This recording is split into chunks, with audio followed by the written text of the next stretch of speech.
And this is how you do the treble slash triple. 1, 2, 3, 4. Turn. You wrap it around your hook twice. Well, you have 3 on there.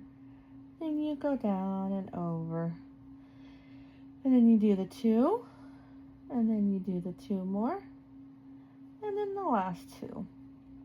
1, 2. Through and over.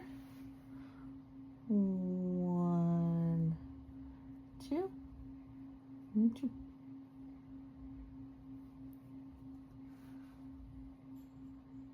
Whoops.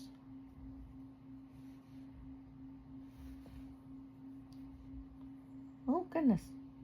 1, 2. 2, 2, and 2.